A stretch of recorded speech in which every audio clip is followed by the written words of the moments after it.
Hey everybody, Brian Boyle here, and welcome to episode 111 of The Mesh Tongue. It is Friday, and boy, what a week it has been, and what an absolutely gorgeous day it is here in Utah. Hopefully you're having a fantastic day, and hopefully if you've got any big plans this weekend, that they're fun plans. If you've got any big races, hey, let me know. Let me know what you're doing, where you're racing. I love to always follow along, check in with folks, and see what they're up to. Especially those that have been writing in with any questions and comments. So if you've got questions and comments, you can send them my way. Send them to Brian, B-R-I-A-N, at the company 5k.com. And it's the number 5. I'll be happy to get those back to you. But today I want to talk to you a little bit different. If you recall a few episodes back, it's probably been about 40 episodes. I didn't take a look at the number. We talked about the triangle. Talked about how you got to find balance in your life, and the running and family or work, and running church, work, running family, and church, whatever it may be. I got quite a few responses from that, and all of them were good, and it all meant something to you. But the reality of it is that quite oftentimes we identify ourselves as runners. We get into this, and it's our hobby. It's the thing that we are most passionate about. We're almost addicted to it. People say, "Oh my gosh, you're addicted to running," or we'll say, "Oh, I'm addicted to running. I can't do without it." And I think sometimes that almost has like this unhealthy and maybe a negative connotation to it. And when we kind of associate ourselves with being this, I'm a runner, or I'm a marathoner, or I'm a half marathoner, and you've got the sticker on the back of the window to prove it, and all of a sudden we start identifying as this. When we lose this for whatever reason, and this could be whatever it is to you, whatever the running has meaning to, when you lose this, sometimes our happiness goes with it. We associate running with being happy, so when we get injured, we're no longer happy. And is it cause for concern that we're not running and we can no longer be happy? I mean, can they be,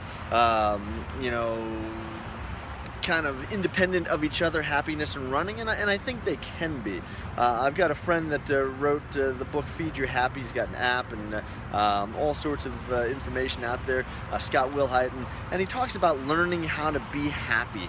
And you can learn this. You can actually do things to improve your happiness, and it doesn't have to rely on one thing in your life.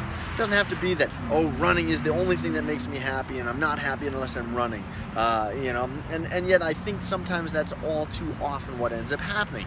We've now found this thing that maybe takes place of other things in our life. Maybe it's a bad relationship, maybe it's a stressful job, maybe it's family issues, money issues, whatever it may be, and we find running later in life, and we say, oh my gosh, this is it, I'm going to identify myself as a runner now because there's other people out there, and if I don't have running, I'm no longer happy.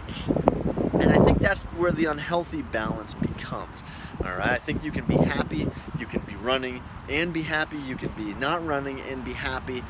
You might not be happy about not running, but it doesn't mean that you have to be miserable and kind of down the dumps and go into this funk and this depression because you're not running. So, I would encourage you to dig deep and look into why you run, why you're doing this. We talked about goals yesterday and tactics and things, but I would encourage you now to look into, why are you running? Why is it that you associate your happiness with running? And how do you then dissociate necessarily that if you're no longer running, that you're not miserable, that you can be happy in other things. You can be happy in spending time with family.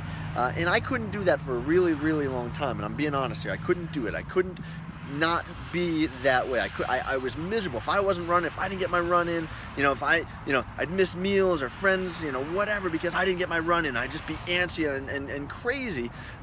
So I know what it's like, but I also understand what it's like to be on the other side of that, and to find what you are happy about doesn't necessarily have to be associated with not getting your run in, okay, or not being able to run because of an injury or taking time off. And I think when you've realized that, you're going to make smarter decisions about your training. You're going to see your training elevate, all right, because you're not going to make foolish decisions based on your happiness. You're going to make them on a logical, hey, this is going to make sense, I'm going to take a break now because of this.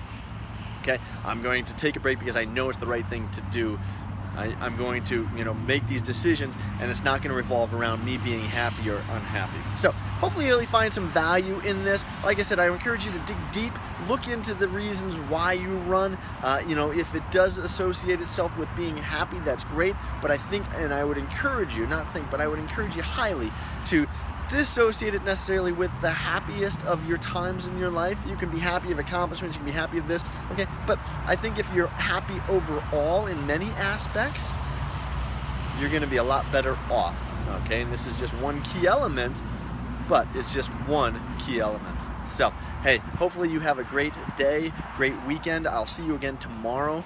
This is episode 111 of The Mesh Tongue. My name is Brian Boyle. Check out runpainless.com. And hey, whatever you do, don't go hurting yourself to come back. I'll see you again tomorrow. Take care.